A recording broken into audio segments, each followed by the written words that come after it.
What is up, everybody? What is up? We are live in the midweek. Obviously, Contender Series just wrapped up yesterday, but we got breaking news to kick things off today. So we're not going to waste any more time. If you clicked on the title of the stream, you know what we're going to be talking about today. Yair Rodriguez is officially out of his UFC Noche main event against Jean Silva. We don't have an official reason yet, but here is the good news for that card. It is not falling apart.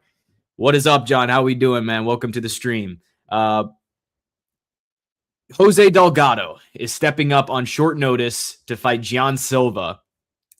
And that fight is still headlining UFC Noche. It's going to be a 5-round featherweight main event. Not going to be a catchweight. 3 weeks notice for Jose Delgado. Very, very interesting stuff here. Hey, I'm good, bro. I'm good. Just chilling. Today's a nice day. I got stream with you guys, and then after this, I have a movie at 9:50. I'm gonna go watch The End of Oak Street, and then before that movie, I'm gonna try and hit the gym. So a lot of stuff on the docket. And then we're recording picks with Chris after the movie's done on the late night. So a lot of stuff planned for today. A good day ahead. I'm also very disappointed that Yair pulled out. And unfortunately, now Yair is kind of being regarded as a pullout merchant. Unfortunately, I loved Yair. I always got a lot of respect for Yair and what he's done in the company, in the UFC, in MMA in general. Obviously, such a talented striker, can use all 8 limbs. Just very, very beautiful striker to watch. Him and Silva was going to be an absolute banger. I was very, very excited. I'm sad that of all the fights on Noche and this stacked fight card, the main event was the one that was going to fall apart, because that was the fight I was looking forward to the most. But yes, definitely respect to Delgado for stepping up on 3 weeks notice and facing an absolute killer in Jean Silva. I mean, hey, if you wanted my early prediction, Silva's going to get this done. But we'll talk about it. We'll break it down early here. I mean, it's a huge opportunity for Delgado. A lot of guys wait a long, long time, as in years, for a main event slot, and he's headlining the biggest fight night of the year in Noche. It makes a lot of sense from the geographical perspective. Obviously, Delgado is going to be catering to the crowd that'll be at Noche in Arizona, and also the markets that the UFC is trying to tap into. Delgado fits that mold, pretty much stepping in for the role that Yair was going to play for them. Which actually would have been interesting. I think most people in Arizona would have been rooting for Yair in this one over Silva. And I think most people will be rooting for Delgado as well. I think it's a very interesting matchup. Obviously, we know the striking prowess that Delgado brings to the table. I just think it's too early, man. It's too early for me to pick him over a guy like Jean Silva. I mean, Delgado had trouble with Austin Bashi. He had trouble with Nathaniel Wood. Now, granted, he did have moments, and he had success in both of those fights. He dropped Nathaniel Wood in the first round. It's a little bit too early. Jean Silva can do everything Nathaniel Wood did in those second and third rounds, and do it on a much more technical level, and do it with a much more dangerous finishing threat available to him. I mean, Silva should get this done within the first 3 rounds, I would think. I don't think this goes all 5. If it does, then, hey, Delgado did something right. 10-7, what's up? What's up? Delgado going to get slimed? Yeah, man. It sucks to say. Delgado probably will get finished against Jean Silva within the first 3 rounds. I don't think it's going to be anything super duper tough for Jean Silva. Maybe in that early onslaught that Delgado brings to the table, that round 1 moment, Delgado could find some success. But as of late, we have seen a more composed Jean Silva. If this was the Jean Silva that fought Diego Lopez, the one that hadn't been KO'd before, that hadn't really felt that was more reckless, then maybe Delgado would have had a chance. But if it is the Silva we saw against Arnold Allen, who's a lot more controlled, who really does well under pressure, because Arnold Allen was bringing a lot to him in that fight, I think Silva should be able to handle whatever Delgado brings to the table here. But, in terms of the pure striking, it'll definitely be fun to watch. It's still going to be a good main event, I would hope. But we'll go over the full Noche card after this change. There's still a lot of fights to look forward to on that card. Just going down the list. So obviously not Rodriguez and Silva anymore, but still in the co-main, you got Brandon Moreno and Joseph Morales, which is going to be a great fight. I think this is a good spot for Moreno to potentially get it done. We know what Morales brings to the table coming off being a tough finalist. I think Brandon Moreno should be able to get a bounce back win here in front of a pro Moreno crowd. Tommy McMillan and Marwan Rahiki. I mean, this is going to be an absolute banger. Like, what else is there to be said? I think Tommy would finish Marwan Rahiki, but that first round is going to be a ton of chaos. If it goes into rounds 2 or 3, I think Tommy will have enough volume to potentially put Marwan Rahiki away. But Rahiki is also so good on the feet in his own right. Manon Fior and Alexa Grasso going at it in a great women's flyweight potential title eliminator. Obviously, the last time we saw Alexa Grasso, a stunner by KO, I guess a KO sub combo against Macy Barber, and one of the best finishes we've seen all year. And Manon Fior with an incredible first round finish in her own right, getting it done over Jasmine Jasdavicius in enemy territory. Waldo Cortez Acosta, Curtis Blades. This is a great heavyweight fight. Blades is coming off that war against Josh Hokett. Waldo just lost to Volkov. We'll see who gets back on the right track here. I kind of lean towards Curtis Blades, but it is a pretty even fight on paper, so we'll see what goes down there. And then David Martinez and Dan Ige. I don't really get this one from the matchmaking perspective. Obviously, Ige, his first fight in bantamweight, I don't know if he deserved a ranked fighter right off the bat, but look, Ige's done a lot for the company. I'm not shocked that he's getting a favorable opportunity here, but David Martinez, I think, will get it done. Probably a crafty 29-28 decision where Ige will have his moments, but Martinez sticks to his guns on the outside, works off the jab, and gets it done. Sherm from Jackson, what's up, my brother? Yes, woe indeed. Woe indeed. Not the news we wanted, but the news we are forced to deal with. Jose Delgado and Jean Silva is now the main event. And even the prelims of this card are stacked, man. Tim Elliott and Edgar Chairez is a perfect crossroads matchup. Me and Chris are very high on Edgar Chairez. We like what he brings to the table. I think he has serious potential championship potential, I would say, at flyweight. But I could say that about a lot of guys at flyweight. But we love Edgar Chairez. Tim Elliott, tried and true veteran. Last time we saw him, he lost to Steve Erceg by decision. Hasn't aged the best with Erceg getting flatlined by Temirov. But look, Edgar Chairez is a guy that can really bring the fight to Elliott. Whether that's for the good of Chairez or the bad is yet to be seen, because Tim Elliott works very well under pressure. We saw him in that Kaya Sakura fight, really handle himself well when dealt with the pressure of Kaya Sakura. Edgar Chairez will bring a lot of the same skills or tools to the table. Ignacio Bahamondes and Muslim Salikov. I mean, what needs to be said? An absolute banger between the king of Kung Fu and Bahamondes, who's an amazing striker in his own right. So Gastelum and Belgaroui is not happening anymore. The UFC website has not updated. It's going to be Belgaroui versus Jordan Santos. And not much needs to be said there. Belgaroui is going to catch a body. If it was Gastelum, he would have caught the body anyway. But Jordan Santos is being the sacrificial lamb in this case. Yusri, she'll get this one done. JJ Aldrich and Regina Taran. As far as women's fights go, I know a lot of people like to hate on women's MMA. Regina Taran's entertaining. She's very entertaining, man. We saw her against Ernesta Carcacia last time out in an absolute war in Mexico at one fight of the night. It was an absolute banger. I'm excited to see what she does in now a ranked opportunity against JJ Aldrich. Aldrich is a very tough girl to fight, but I think Taran should honestly end up getting it done if she does turn it into a dogfight. Not much of an if. When she turns it into a dogfight, it should be pretty favorable there. So overall, Noche is still looking really good top to bottom. But in the main event, obviously, it sucks to lose this absolute banger of a fight in Yair and Jean Silva. I mean, this was one I was looking forward to. I thought it was one of the best fight night main events of the year. One of the best main events of the year in general. But so it goes. So it goes, guys. We have to roll with the punches. It is what it is. But for y'all out there, let us know in the chat. You think Silva's getting it done against Delgado? Do you think Delgado could potentially spring an upset? We don't have a reason for Yair withdrawing, but I'm not going to... Everyone's throwing out the ducking allegations with Yair. He doesn't want to fight Silva. Guys, I'll be the first to say I don't think that's the case. I genuinely think there was an injury or something of that sort, because this was honestly a good matchup for Yair if he wanted to get back into the title conversation. The last time we saw him was against Patricio Pitbull. Whoop-de-fucking-do. You get a win over Pitbull. It hasn't aged well at all. Pitbull just got demolished by Pico and had a close fight with Dan Ige. It didn't do much for Yair.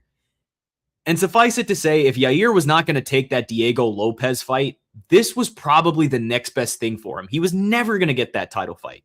Someone within his crew, within his camp, or Yair himself had to be honest, look in the mirror and say, okay, we need to still go after another fight and stay active.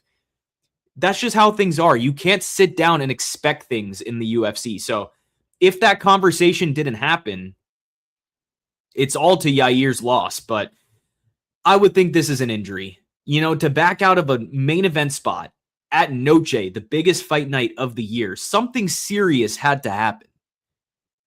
Only fighting 4 times in 4 years, he must be brittle. Yeah, I can't speak to anything that's happening in the camp if we don't have a reason for why he withdrew, but this is just a rough look for Yair. It's a very rough look, either way it goes.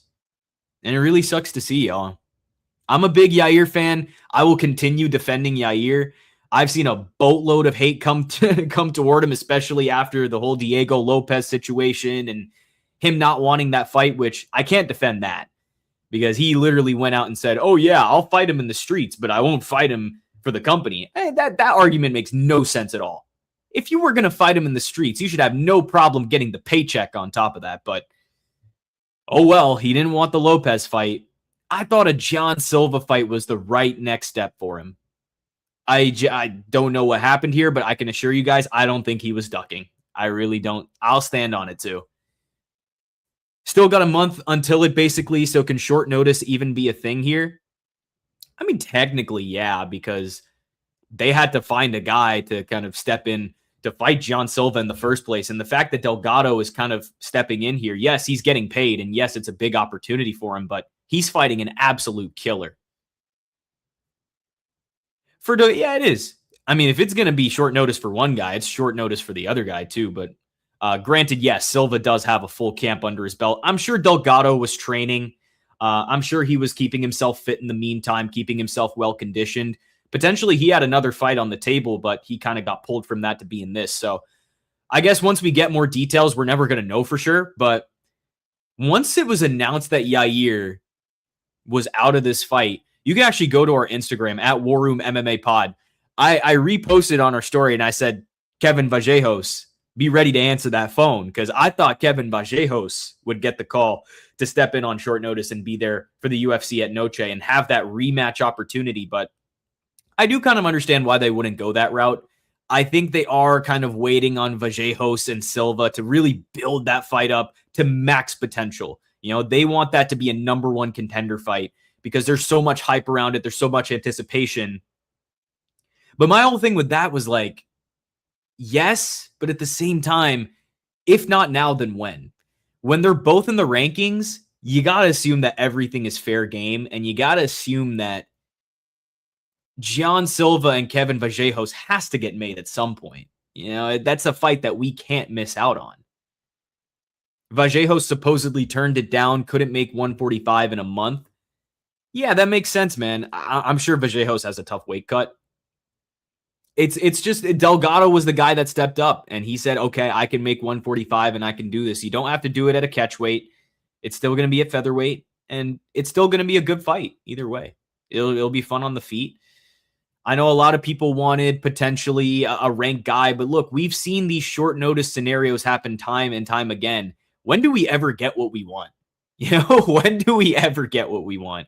Instead of the matchups that we make, the UFC will either bring a guy up from the unranked pool to fight a ranked guy, or if it's an unranked fight, they'll bring someone from the regional scene to come in and do it. Like we're seeing it this weekend with what's his face, Gage Young and Stan Dorsonville. Dorsonville's a guy on the regional scene that they're bringing up to fight Gage Young. They could have found someone within the promotion, but they're introducing new guys. Anthony Wint is fighting Terrence Chapman, which we all know how that's going to go.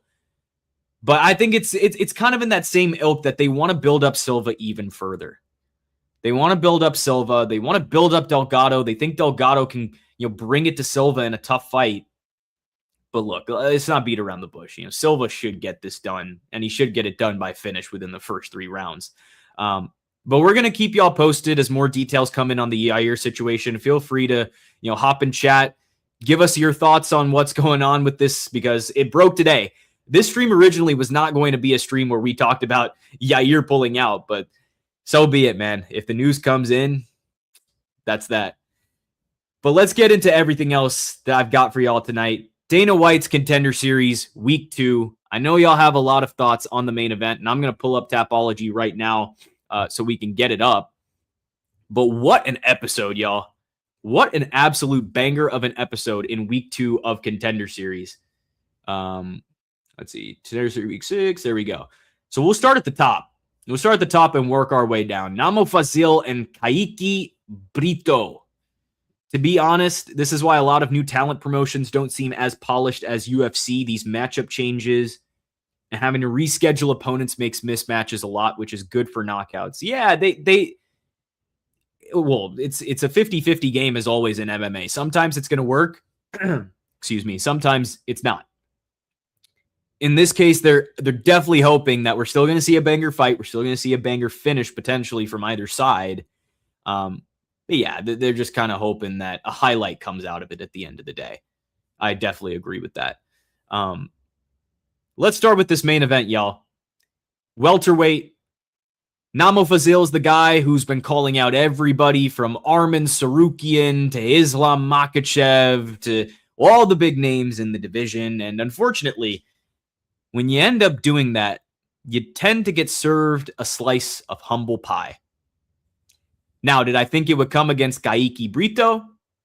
I'll admit, I didn't think it was going to happen this way. I thought Fazil was going to win by KO. I thought he'd get into the UFC, and then maybe we could talk about him losing at some point. But holy mother of God, we got one of the greatest knockouts in Contender Series history. Obviously, Fazil blew up off that MVP MMA card, but Brito made an absolute statement.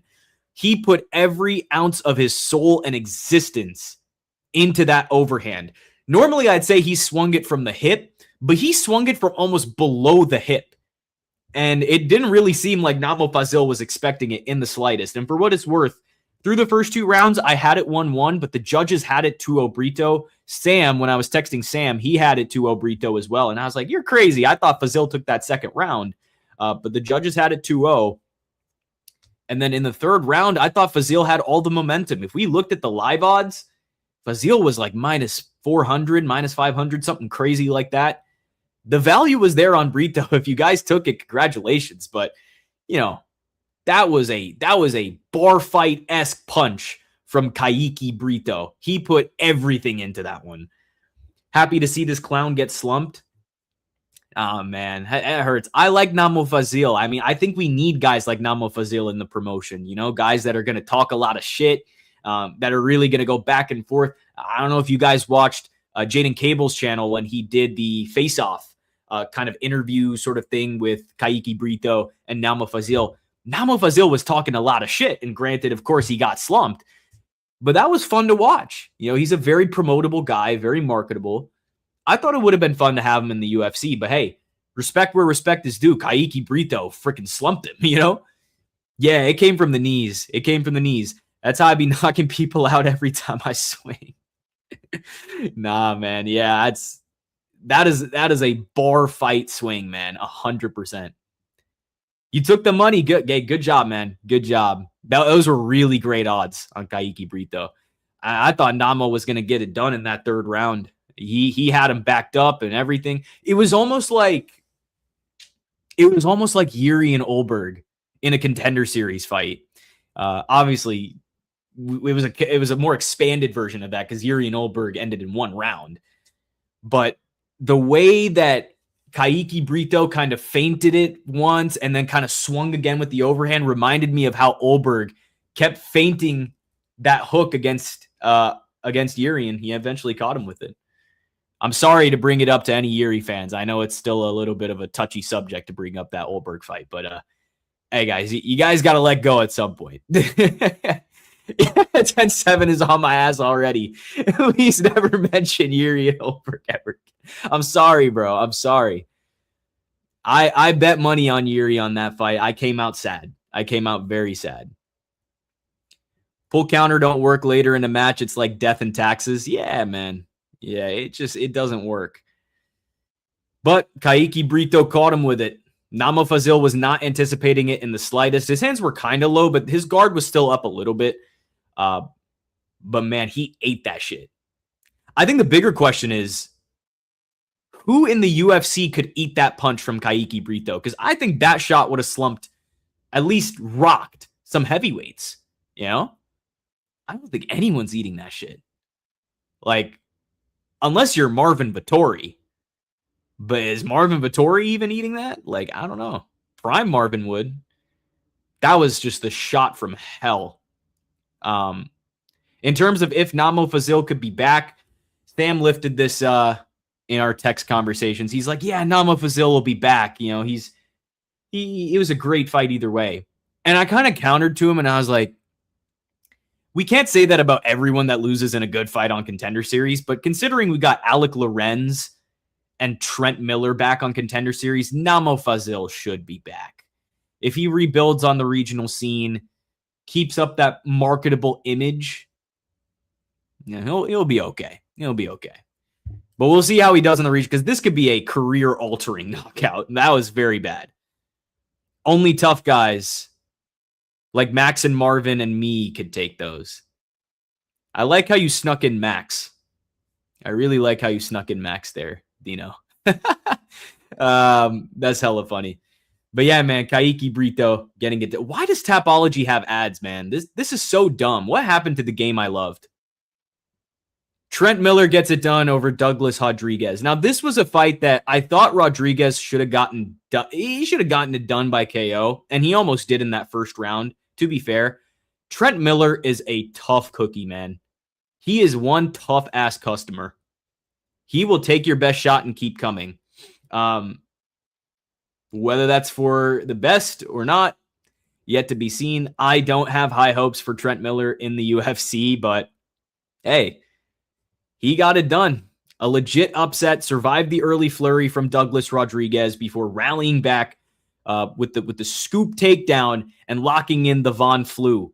Not a submission you see every day. If it was any other choke, if it was like a rear naked or some bullshit like that, I don't think he would have gotten signed, y'all. I really don't, because he looked bad. And Dana shot it to him straight, too. He's like, yeah, no, I'm not going to lie. Douglas was the better fighter, but you fluked it. So you're in. We don't see a Von Flue choke every now and then, so we gotta give you the contract. And I'm like, oh, I think he's gonna be another guy that goes 0-4 in the UFC and ends up getting cut. I don't have high hopes for Trent Miller. I don't think the MMA community in general is too hot on him, but you see Dulatov paid Brito $5K? Why do you do that? Oh, yeah. Okay, does it have something to do with this? I saw this, and y'all can confirm it or deny it.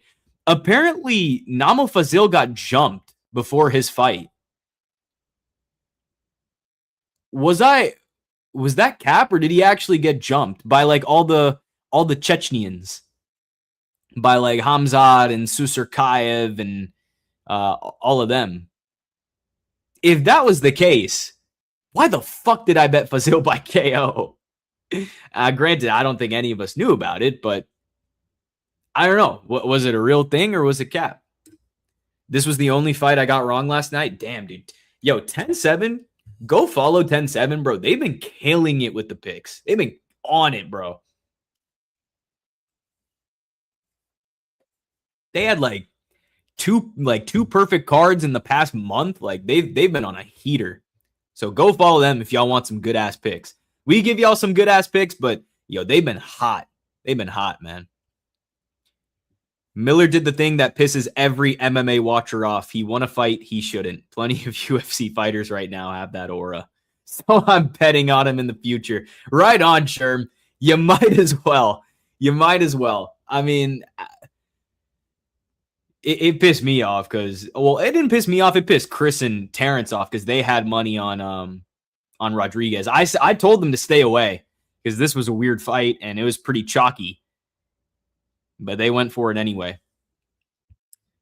He put it on social media. He hates Namo. He didn't get jumped per se. They walked in on him and checked him in front of his wife. Okay. Yeah, that makes some sense then.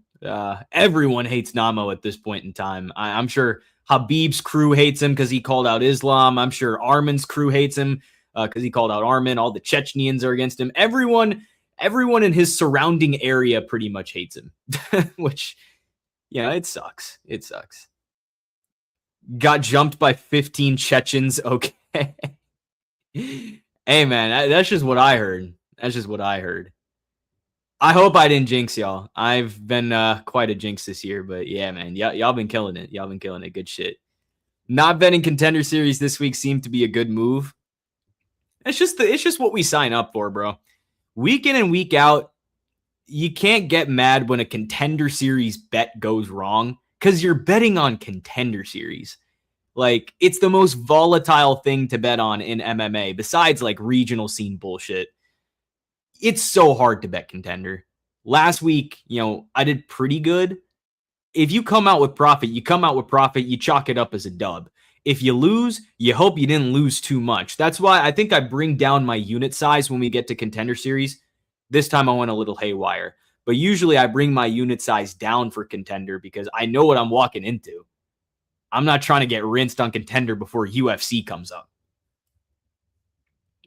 They roll insanely deep, those guys. I know some people in the Hamzat crew. It's insane. I mean, yeah, they definitely feel like a crew, like a clique, if you will. They definitely roll through. So I wouldn't want to be on their bad side at all.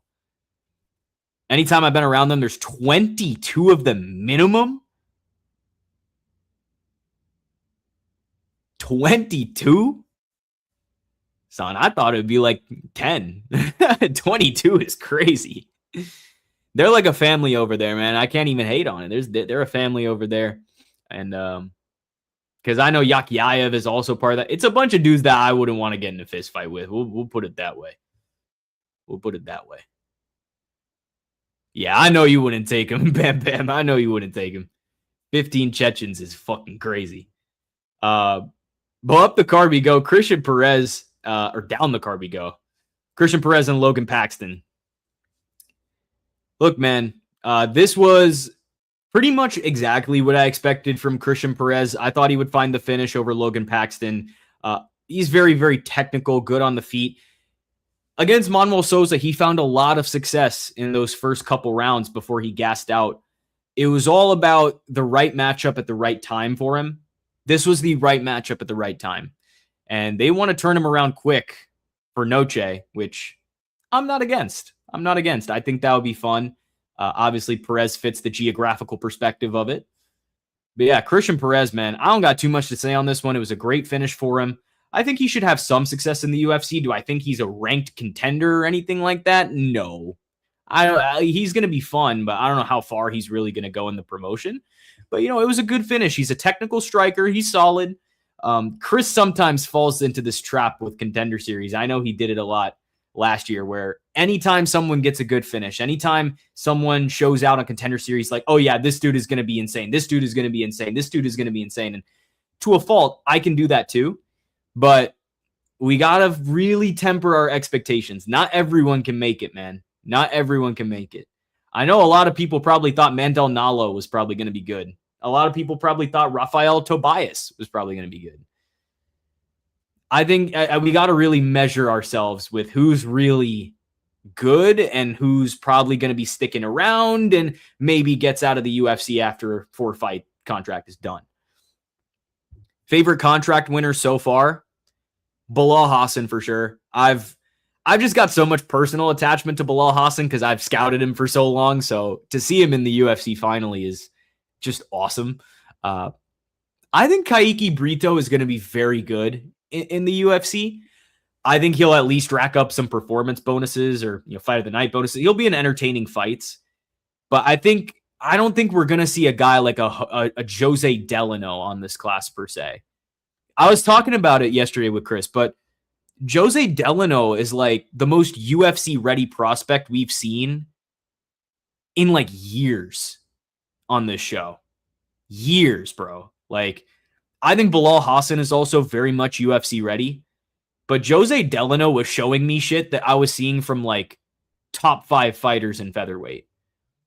enough to the point where after that episode, I literally said, if Delano and Volk got in a fight, it would be a pretty tough fight for Volk.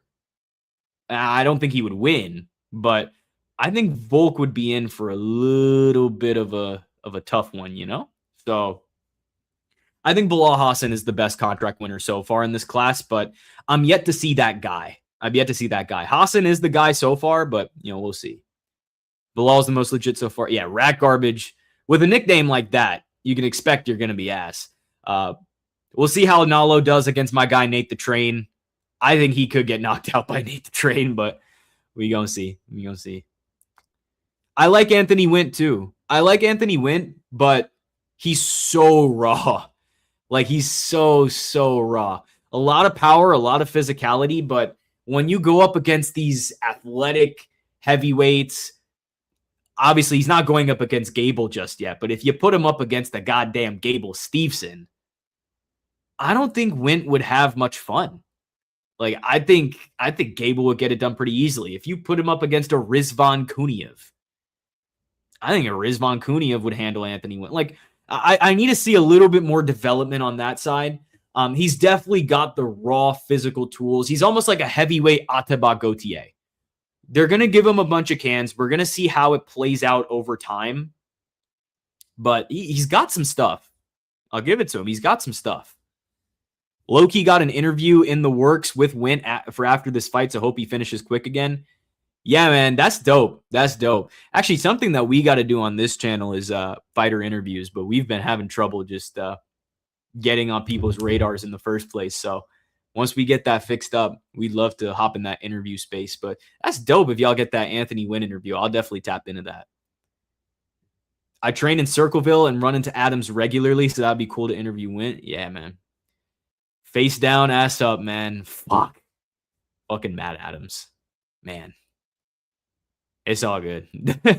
I wish Matt Adams the best, How did it feel knocking out someone I know? First question from me. Yeah, dude. It's tough. By the way, where is Circleville? I'm assuming it's somewhere in the Midwest. But I don't know where exactly. Face down, ass up, and Matt Adams is the best couple. Unfortunately, man. But hey, shouts out to Christian Perez. He definitely bounced back from the Manuel Souza fight. He's definitely rebuilt himself. And hey, the Manuel Souza fight is aging very well for him. So I can't wait to see what he does in the UFC. Alec Lorenz and Muhammad Ali. You know how I knew Ali was going to get slimed out here? Sam texted me and he was like, yo, Muhammad Ali with a name like that, surely he's not going to lose. I'm like, brother, I wish I could send the house on Alec Lorenz right now because I think you just jinxed it. And what do you know? 2 seconds later, Chris texts me, I just got fucked. And what do you know? Ali gets knocked out. Look, guys, Alec Lorenz, I don't have the highest hopes for. We saw him get absolutely brutally slimed out by Abdul Rahman Yakhyayev. It's just that Ali does not have somehow has a worse chin than Alec Lorenz. This is what this fight came down to. Who had the worst chin? And it happened to be Muhammad Ali. But hey, respect to Lorenz. He was a big underdog. He came out swinging. He got the first round knockout. Both guys had lost on Contender Series before, so it was kind of a redemption story for Alec Lorenz.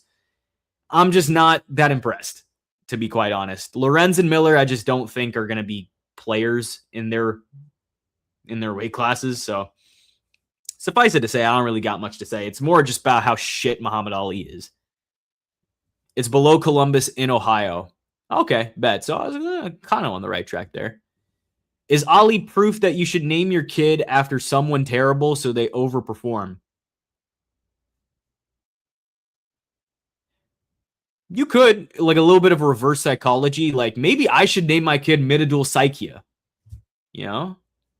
Legally change my last name, and then maybe I should name my kid Anshul Jubli. Why not? Anshul should probably be my kid's name. We'll train him in MMA. He'll go on to be a world champ, the first Indian MMA world champ. If this is how we're going to get it done, might as well. Me naming my kid after myself. Nah, dude. Like, that might be the strat. That might be the strat. Like, in the NFL, there's a Kobe Bryant. Obviously, it's basketball to football, but we've seen that athlete naming strat work in some cases, disappoint in some cases, because Kobe Bryant is actually good in the NFL. But yeah, man, Muhammad Ali is a name merchant. Not much more than that. And he gets slimed out. Whoop-de-fucking-do. This was the best fight on the card. Roman Puga and Tanner Tremblay. I took Tremblay as the underdog. I'm not even mad about it. Not even mad. Now, did Tremblay sell in that third round? Yes, he kind of did.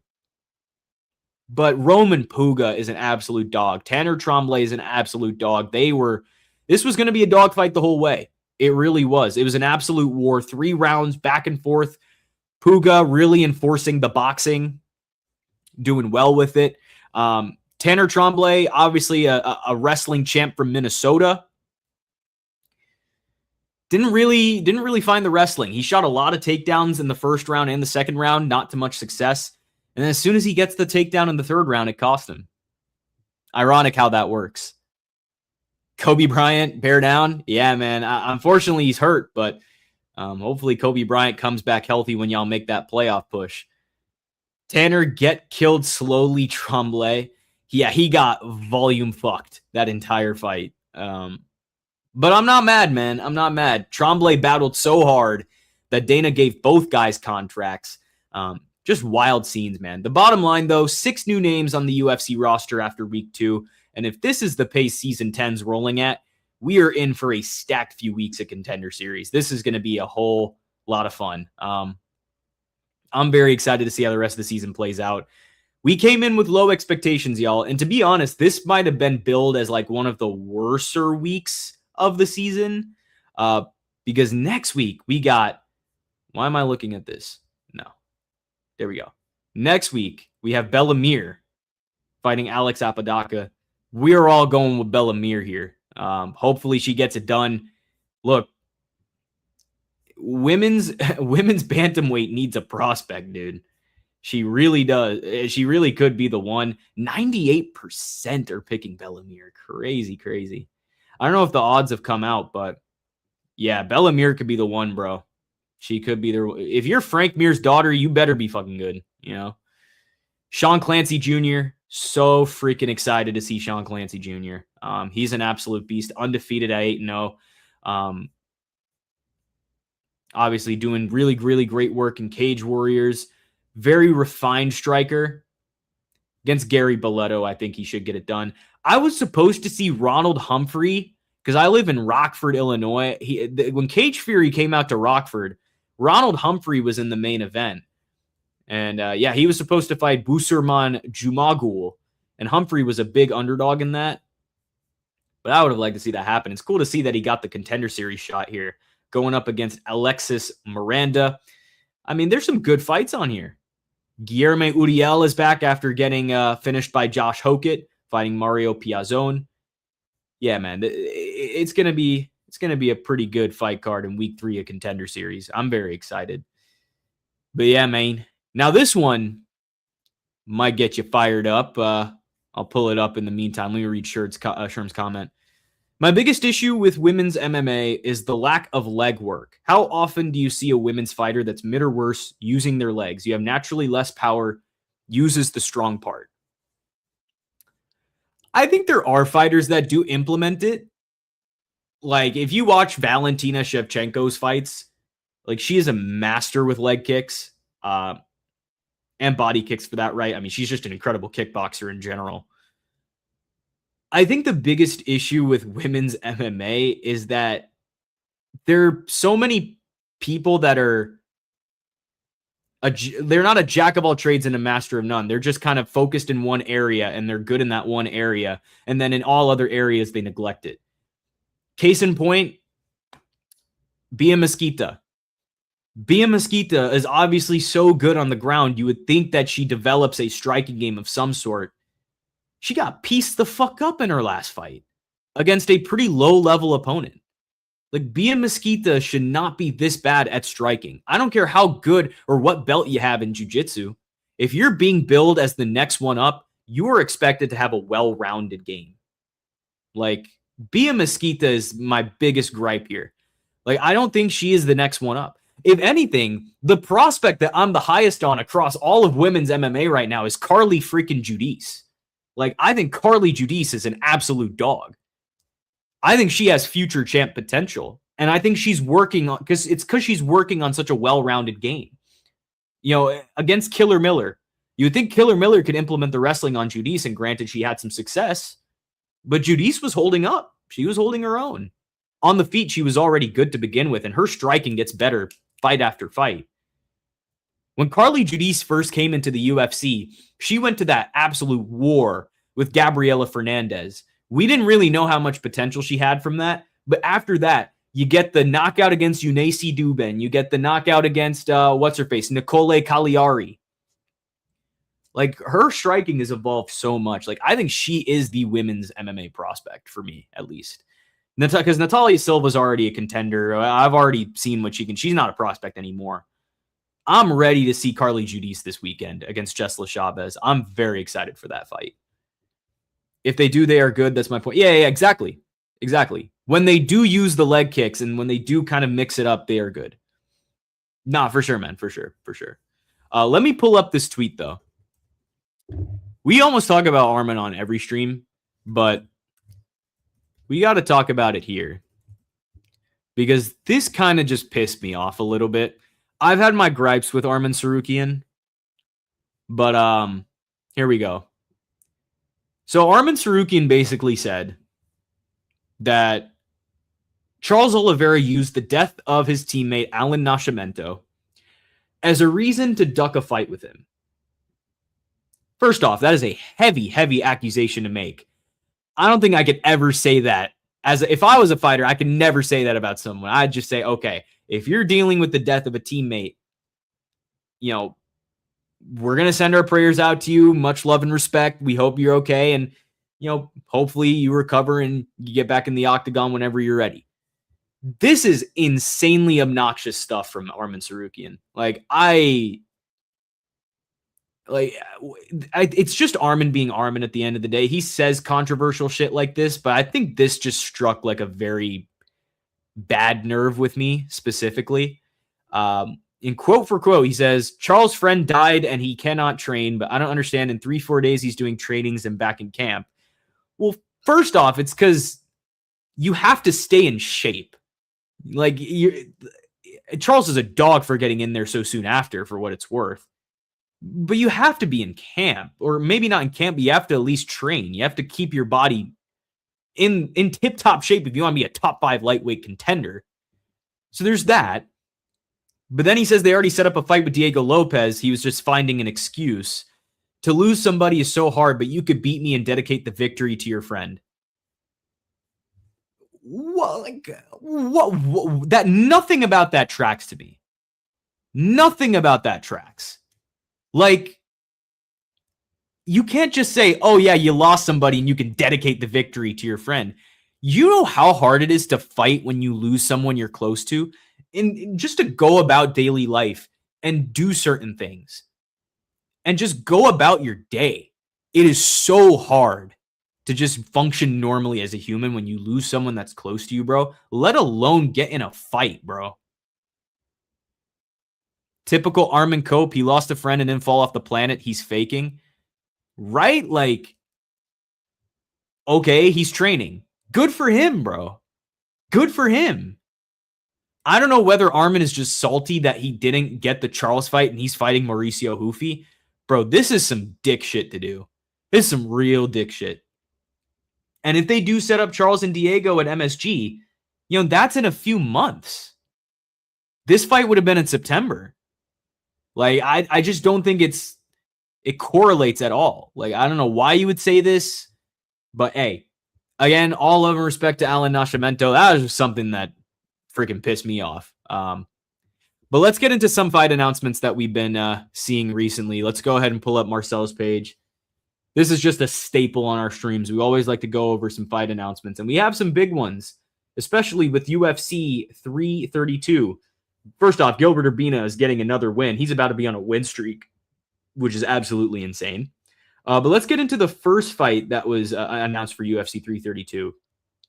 Damian Pinos versus Andre Polaev.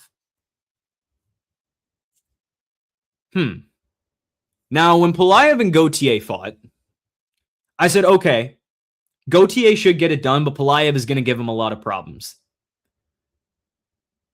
Heading into a fight with Pinos, we saw what he did against Gauthier. Guys, I am not comparing Pinos and Gauthier because they're both black and physical. It is completely different. I assure you. It is just the last time that I've seen Polaev be competitive in a fight. Obviously, he got choked out cold by Nursultan Ruziboyev.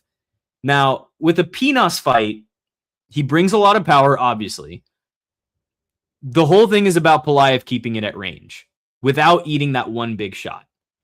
I don't think he's going to be able to do that. And the fact that he's stepping in so shortly after getting choked to sleep by Ruziboyev, guys, I think Pinos gets the KO here. I think he puts out Polaev. Now, I do want to see how many times Andre Polaev has been knocked out, because I'm sure he's been knocked out before, unless I'm mistaken. 10-5 fighter. So he's been knocked out before on the regional scene. Never in the UFC.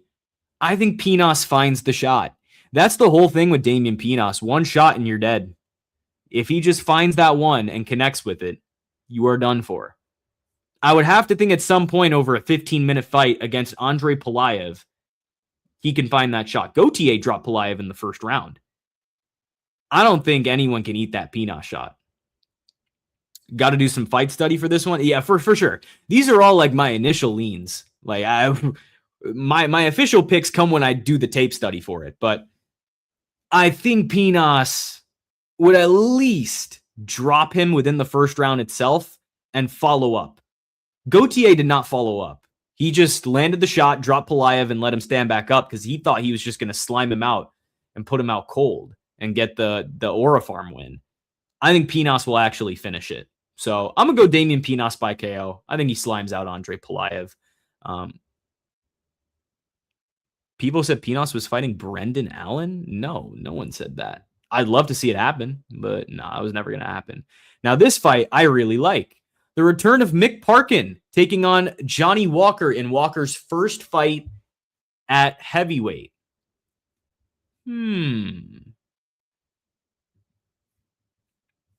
This is really interesting. I don't know who I'm taking. I would think Johnny Walker just because lighter man skill.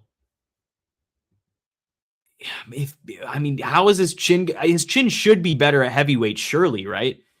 I know the memes about Johnny Walker's chin, and there's a lot of rumbling when he's announced he was moving up to heavyweight that, oh, his chin is going to be cooked against heavyweights. But I tend to have the contrarian opinion that his chin will be better at heavyweight. And the fact that he can dance circles around Mick Parkin needs to find the shot, first of all. But if Johnny Walker can just kind of dance around and just do Johnny Walker things and make it an awkward fight on the feet, he can crafty his way to a win over Mick Parkin. Like, I think this is a good matchup for him, in all honesty. Obviously, I love Johnny Walker. Prime Johnny Walker was a fucking dog. I'd love to see him get a win at heavyweight here. I don't think he's going to get slimed out by Mick Parkin. I think Johnny Walker could actually pull this one out. Now, obviously, granted, the chin holds up, but picking Johnny is fine. If someone bets on Johnny and he gets slumped, you can't be mad. No, yeah, it's an expectation that comes with the pick, you know? You got to at least have it in the back of your mind that Johnny Walker gets knocked out, which is why he's so dangerous to bet on. But if this fight comes out, or the odds come out, and Johnny Walker is plus money, I don't mind a plus money play on Johnny Walker. I really don't. I think that would be a good bet. When Rakic moved up to fight Tabora, Rakic was like minus 300. I don't know if they're going to give Johnny Walker that same kind of love, especially against a pretty game Mick Parkin. We haven't seen Parkin in quite a while. But man, I think Johnny Walker gets it done just through pure athleticism. He's got more athleticism. I want to see how he builds into the frame. A lot of this will be contingent upon that, but we're going to see. We're going to see. I think Johnny Walker can get this one done. And then official. Rejoice, y'all. Peyton Talbott is back. We talked about it, I believe, last week on the midweek before it was kind of officially confirmed, but the UFC has put it out. Davison Figueiredo and Peyton Talbott are going to be fighting on UFC 332. This should be on the main card. Again, matchmaking-wise, it should be a pretty easy slime out for Peyton Talbott. Like, he should get this done however he wants to. And I would think this is the retirement fight for Figgy, because beyond this, where do you go? Beyond this, what's there?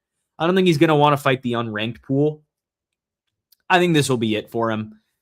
Figgy's had a great career. I'm not going to write his obituary or nothing, because if he pulls off the upset, then holy fuck. But I'm expecting Peyton Talbott to be like a minus 600 here, minus 700.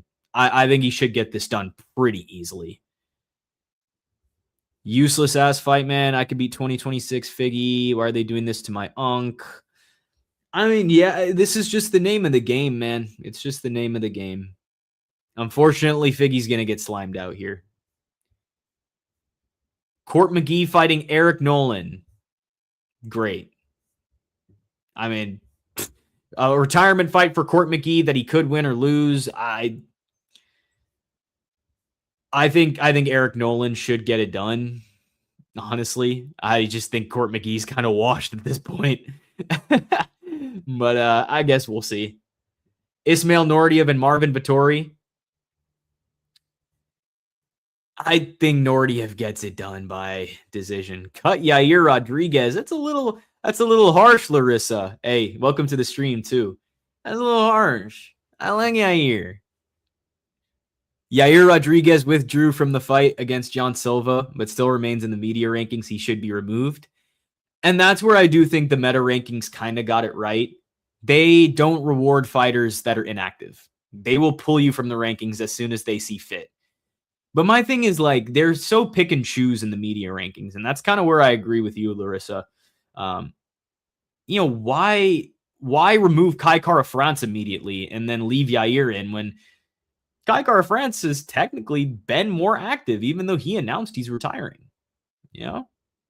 I'm pretty sure Shavkat is still in the rankings, and we've never seen Shavkat, and we're probably not going to see him until next winter or something. They're very inconsistent with it. That's my big problem with both the media and the meta rankings. And obviously, across every division, there is going to be problems with either one. There's no consistency in the slightest. Meta rankings got it right where they reward activity, but they do it so much to the point that Kevin Borjas is in the rankings. Mitch Raposo is in the rankings, And that's just something that never makes sense to me. I don't get that at all. But I don't think you should cut Yair. I think that's a little harsh. I still like Yair. Come on. Ismail Nordiev and Marvin Vettori. I think Nordiev should get this done. We really don't know how washed Marvin Vettori is, but let me look at this losing streak for Marvin. Somehow still never been finished. I can't believe that. So he lost to Bruno Ferreira, lost to Brendan Allen, lost to Roman Dolidze, lost to Jared Cannonier. Yeah, it's getting rougher and rougher for him. If he flukes a win over Nordiev, then so be it. But I think Vettori's probably losing this one. I think Nordiev will get it done. What else we got? Lawrence Louis versus Hector Santiago. Lawrence Louis has been booked against like every single fighter imaginable. Like I've seen him booked against every freaking person for this Shanghai card. Oh my God, what a sick poster.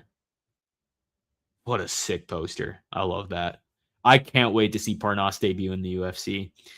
Delphine Benuaish versus Sofia Montenegro. That's a good fight. It's a good fight, honestly. They're getting these Ultimate Fighter fighters rolling. Lupi Godinez versus Ketlin Souza in the Apex. That is an Apex women's fight to a T. Xiaolong versus Francesco Nuzzi. Yeah, Shanghai is basically like a regional scene smorgasbord, isn't it? Yeah, man. They got every single regional scene fighter on there from the area. But yeah, man. I think Yair obviously is a disappointing situation, but I don't think they should cut him. Here's the last thing I wanted to get into. This is something that caught my eye. I don't know how much you guys really buy into this shit, but Dana White wants to do a fight in the Colosseum or a fight in Rome. And he says Italy wanted 150 mil to make it happen. And Dana walked away from the table. But in classic Dana White fashion, he says if a billionaire out there wants to foot the bill, he will make the fight happen inside the Colosseum. Now, is it realistic to do something like this? Honestly, yeah. If they do a fight there, I'm there to take my money. Dude, that would be sick as fuck. Like, I can't even lie. That'd be sick as fuck. Yeah, I've been to the Colosseum too. I love Italy in general, bro. If I could go out to Italy and I could watch fights in Italy, like that would be a generational trip for me, you know? So, hey, Mark Zuckerberg, you and Dana are good friends. If you can fork that money over 150 mil ain't nothing, man. And think about the profit you're going to make. A fight in the Colosseum, bro, like, dog, that would be crazy. I'd love that. If they can do a fight, if they can do a pay-per-view numbered event, I'm sorry, if they can do a numbered event in Spain, that would be so gas. Or sorry, in the Colosseum. Have you been to Spain? No, I haven't. I'm trying to think where in Europe I've gone. I've gone to Greece. I've gone to Italy. I haven't gone to England. I haven't gone to Spain. I haven't gone to Portugal. I want to go to Spain for all my football watchers. I want to go for I think UCL finals are going to be there. I would love to go to Spain for the UCL finals. That would be such a dope trip. Shout out to Champions League. Yeah, Bezos, anyone, bro. Just man up, fork it over. Let's do something in the Colosseum, bro. Yeah, dude. Greece. That Greece trip was so fire. I went to Athens and then I went to Santorini. I love Greece. Next time I go to Greece, I want to go to Crete. I just want to lay by the water. It's just I love traveling, dog. Traveling is so fun. Like, I've probably been to everywhere in Asia except Japan, and I'm going to Japan in October, so I'm very excited for that too. But I've been to India, but I've been to India, Thailand, Cambodia, Vietnam, China. I've been to China. Where else have I gone in Asia? Well, I haven't been to Sri Lanka. I haven't been to Pakistan. I haven't been to I've been to the Middle East before. I've been to Dubai. I've been to Qatar. I went to Tsarukyan and Hooker in Qatar, which was really, really dope. But yeah, man, I just try and be a global citizen. It's fun to get out of the neighborhood every once in a while. You know, it's nice to just go explore something new and do something nice. It really puts into perspective, bro. The world is fucking massive. And with all the different cultures around, everyone lives life very differently. Like, European life compared to American life is dog. It's so the contrast is crazy, bro. The contrast is ridiculous. I'm sure I'm going to feel that same way when I go to Japan. Like, man, I'm so excited. Spain is so nice, especially Madrid. I hear Madrid is dope, man. I want to go to Barcelona too. I want to go to Barcelona. If I can couple a Spain trip with like a Portugal trip and go to, Lisbon or like Porto, that would be dope as well. Hey, thank you for the W, brother. Portugal looks so nice, especially those cliffs. Yeah, man. Europe as a whole is just a beautiful area, bro. It's a very beautiful area. You went to Gibraltar and was in Spain for a short time. It was nice. Dude, that's dope, man. That's dope. I definitely got to put Spain on the list. Food is so much, but yeah, man, the food in Europe is mwah. Nothing like that tastes processed. Nothing that tastes like like straight shit from a butt, no McDonald's, none of that, bro. Like actual good quality food, like shit that my mom would make, you know? I love the European food, bro. Especially in Italy, I spoiled myself. I spoiled myself so bad. Like I literally every day pasta, a Milanese, a nice bottle of wine, maybe a pizza on the side that my family was split. Like, oh my God, I want to go back. I want to go back so bad, dude. It's just such a nice escape, you know? Living in the US kind of, yeah, it kind of does. When you put it into perspective, it kind of does. But I'm grateful. I'm grateful for the life I get to live in the US, though, for sure. You on the West Coast? How's the flights to Asia? So here's the thing. I'm in Illinois right now. But yes, technically, like my family and everything, I grew up on the West Coast. And if I'm not in Illinois, I live in the West Coast. The flights to Asia are not bad. It's way easier because you can just go across the ocean and you're there, right? From the Midwest, it's hard. From the East Coast, it is very hard because you got to go over pretty much. I think they may be going the same direction. I may be wrong, but yeah, West Coast is just the easiest port, you know? But yeah, it's always easier to fly from the West Coast to Asia, which is why we see a lot of immigrants from Asian countries come to California because the flight is very easy. Like I know a lot of Filipino immigrants because it's very easy for them to get to the Philippines from California. Yeah, CVG to LA to Sydney was hell. Yeah, dude. And that's another thing. Like, if you're not on the West Coast, you may have to take a connecting flight. And I don't know if it's just me. I think it's a general universal thing. Connections suck. Connections are absolute hell, bro. Like, I hate the fact that I have to get off of this airplane, walk through an entire airport, sometimes having to rush through that airport to get on another airplane, resettle myself back in, and then if I was in like a deep sleep on that first flight, I'm cooked on this second flight. And I'm a person that can't even sleep on planes for shit. You know, like that's the thing that sucks. I hate connecting flights. If I can get a nonstop and I got to pay a little extra bread for it, I will pay the extra bread. Give me the nonstop, 100%. But yeah, man, if they end up doing this Colosseum thing, bro, like, I'm kidding. I'm sorry, Sherm. I'm not trying to give you PTSD, bro. PTSD. I can't fall asleep on planes. It's just a general thing with me in vehicles, bro. Sometimes I can fall asleep in a car if I'm like dog tired. I can't fall asleep on a plane because the seats are mad uncomfortable. And even when they gave me the neck pillow, I look like I was always worried that would fuck up my neck. But I have the neck pillow. Even that wouldn't help me, bro. But I think the more and more I went on flights, especially when I was in college, and I would have to consistently fly from the East Coast to the West Coast on these 6-hour flights, that made it easier because I was so used to being on planes that I could naturally allow myself to sleep. But also on those flights, I was taking red-eye flights. And red-eye flights are not for the weak, man. They are not for the weak. That shit will cook you. You go to sleep as soon as you board the plane for takeoff. If you can't go to sleep on that red eye, you are supremely fucked. Supremely. Like that is bad news bears right there. I splurged for business to Sydney, and it was the only time I fell asleep because it was lay flat. I wouldn't have survived without it. Yeah, if it's business class, I can sleep.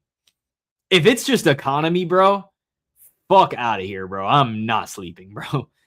I'm downloading like 3 to 4 movies, and I'm staying up and frying my brain and watching the movie until I naturally can get myself to go to sleep. And even then, it'll be like a haze. Like, I'll go to sleep and I'll wake up. And then maybe I'll go to sleep and I'll wake up again. And it's like, oh, I hate sleep like that, bro. I don't know how my dad does it. My dad does it the best. He gets on the plane, 2 seconds into sitting down, he's completely slumped. I hear the guy like snoring right next to me, bro. I'm like, how does he do this? How do people do this? You know, like, how are you able to just fall into a deep sleep, bro. I can't get a single ounce of REM on a plane. You know? It's crazy. I'll consistently just wake up. Nah, dads and uncles are goated with sitting up sleep. Shit, when I hit that age, bro, if I still can't sleep on a plane, then something went wrong, bro. Something went wrong. But nah, man, I'm very excited. If the UFC does do this Colosseum event, dude, that is gonna be so ill. Imagine if they ended up doing like fucking Taporia and Patty in the Colosseum. Like, that would be OD. That would be so fucking fire. But yeah, y'all. In terms of I expect to see you there if they do. Dude, low-key, I will genuinely think about it. I will really strongly think about it. Ticket prices are going to be an arm and a leg. But hey, if I can get the time off, that would be so ill. That'd be insane. Dude, imagine Patty's walkout just blaring through like whatever speakers they set up in the Coliseum. That'd be the weirdest thing of all time. Like, Ilya's would have like a bunch of aura, but like just hearing Patty's like walkout would be so funny. Do you think the UFC would ever do an event at a national park? Nah, they could never touch the net. So that's one area I just don't want to see. I don't want to see them do that. UFC in a national park, don't touch nature, bro. That's where we're going to leave it. Don't touch nature. I hope they don't go that route. And I don't honestly think that anyone would allow them to sanction fights there, but like, I don't want to see UFC in Yellowstone. I don't want to see UFC in like Yosemite. Yeah. But man, you can't mess with nature. We've already messed with it enough. At least the Colosseum, it's like, if the infrastructure's already there and you're just kind of plopping an octagon into it, like, then it's fine. But a bunch of ground would have to be cleared up to facilitate a UFC event at a national park. You do never know with Trump. We've seen some crazy shit happen. Maybe we get a UFC at like Mount Rushmore. Did you imagine that? Like, they do it right under the rocks or some shit. Like, they'll make something crazy happen. I mean, Dana's been talking about it. He's like, oh yeah, we've got this big event planned for, I don't know, like, it's going to be bigger than the White House. I'm like, what could be bigger than the White House if it's not the Coliseum? It could be anything. It really could be anything. I don't know what they're planning to do. My initial inkling was that it would be Spain, and they set up a show at the Bernabeu or something.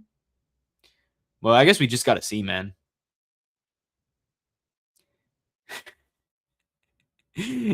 Yeah, if Trump gets on the Mount Rushmore, you best believe they're doing UFC on the Mount Rushmore. Heinous, by the way. So heinous. There's no way that's going to be allowed, that they put Trump on the Mount Rushmore. Donnie T. Donnie T's a funny lad. He's a funny lad. I don't get into politics much. It's an MMA podcast. But, you know, Donnie T. What a funny guy. The only thing I'm going to miss about his presidency is the memes, bro. The memes were generational from Trump. I won't miss anything else. I won't miss a single thing else. But yeah, y'all, I'm glad I get to chat with y'all today. We just want to talk about Delgado stepping in. Content schedule for the rest of the week. Me and Chris are recording picks tonight. Is going to be dope. Is going to be fun. We got our full bets ready. We got every pick locked and loaded, ready to go. Fluffy Hernandez, RoboCop. Going to be a sick main event. I'm very, very excited for it. And yeah, man, we'll have Sacramento picks out probably tomorrow morning. We'll have it out for y'all. So keep your eyes peeled for tomorrow morning. We'll put it out at like lunchtime tomorrow. So you can enjoy it with your lunch if you guys want to. So we'll put that out. And then Sunday, we'll have a stream ready to go. Next live is going to be on Sunday, Sherm. Around the same time. Y'all killed it with the live on Sunday last time. Y'all stayed up with us till 4, bro. Y'all were some fucking troopers in there. So yeah, we'll do a late night stream. You know, we the kings of the late night, man. We work these weird ass hours. We come back and to talk to you guys is our escape, man. It's our escape from our daily lives. So we'll be ready to go. We'll be ready to go on Sunday night. It'll probably be around, I'm going to say 12:30 Central, 1:30 Eastern, basically the same times we did on Sunday. We like to keep that consistent. But yeah, Sunday we will go live, man. Should be very, very exciting. A lot of good things on the horizon. Once we get past, well, not get past because there's still good events. Sacramento and Shanghai, we got that 3-week stretch, bro. Paris, Noche, and UFC 331. Oh my God, I'm so hyped. And it is officially official that I'm going to UFC 331. So I'm excited for that too. Holy shit, yeah, man. There's a lot to look forward to in this next month for UFC. But we'll take it week by week, one at a time. Any update on the name change? We're still brainstorming. We're going through some little things. When we do this rebrand, it's going to happen all at once. So it's not like we're going to switch the name and then switch the logo and then switch. It's all going to happen at once. So just be ready for it. We'll announce it on our socials. Go follow at War Room MMA Pod. We'll post it on there, and you'll see the name change happen on our channel too. The big thing is we're just hoping that we don't lose anyone, because if we change the name, people may be unfamiliar, right? So it'll happen very soon. We're still brainstorming. We're going through some things. We do have one that we're favoring right now in terms of a name. But yeah, maybe on Sunday we'll give you a sneak preview into what the name potentially could be, and whether y'all fuck with it or not, and we'll leave it up to y'all. But yeah, we're very excited about the rebrand. W331 indeed, man. I'm excited. I've been so hyped for this card. I've been excited for that main event with Van and Pantoja, to see it live. Such a blessing, bro. Such a blessing. I'm excited to go to that card. But yeah, man. Hey, I got to go to the gym, y'all. I got to go to the gym, and then I got to go watch the end of Oak Street at 9:50. So I'm going to try and squeeze both of those in. Getting a live recap will be nice. Yeah, so I'll hop on low key, like I'll be on the recap stream the next day after 331, obviously. Maybe I could fuck with some like same day content. Like the boys did when they went to Philly. When Sam and Chris went to Philly, they posted on our Instagram. They kept the actions, like they kept it active. So I think I could do the same thing at 331. It just depends on, get yoked. Depends how sauced I get. It depends what happens there. But yeah, it's time to lift, man. It's time to lift, my brother.